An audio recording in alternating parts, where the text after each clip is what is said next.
Welcome back. This morning we've been sharing a lot about the Omicron variant with you, but not as much about the science behind it. So 9Health expert Dr. Payal Kohli is with us this morning to talk about some of that. Good morning, Dr. Kohli. Good morning, Natasha. So let's talk about this Omicron variant. What makes it different, and why are scientists worried about it? We're particularly worried about this one because of the sheer number of mutations that it has.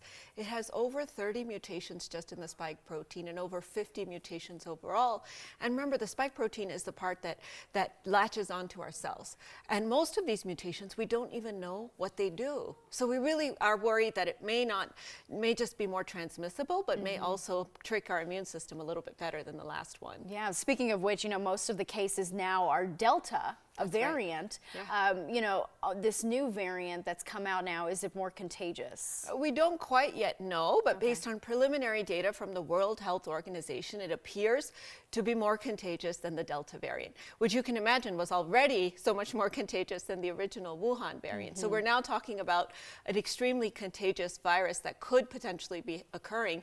So if anyone out there is unvaccinated, they almost certainly would catch this if it's more contagious than Delta. Right. Yeah, and I want to mention, if you are vaccinated, most of us have gotten our 2 shots and our booster.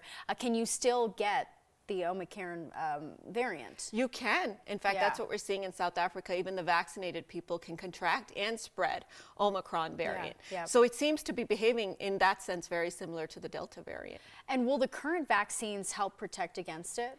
We don't know the answer to this question. We're worried that it might reduce the vaccine efficacy, but we think there will at least be some protection. What we've seen so far is that vaccinated people don't appear to be getting as ill with this illness. And we've also seen that there's many different types of protection that the vaccine offers. So there's those antibodies that we talk about. Those are very specific to the spike protein. But there's also other types of immune cells that get activated. So like memory T cells are activated when we have vaccines, and those are not quite as specific to that spike protein. So we think that the vaccines would have some efficacy. Okay, that's good to know, but there's still so much unknown. And there's a lot of people traveling during the holiday season now. Japan has closed its borders to all foreign visitors now. How can we best protect ourselves during the holidays, especially if we're looking to travel? Well, I think if you're not vaccinated, you need to get vaccinated immediately, because right now Delta is still the dominant and the vaccines offer excellent protection against that.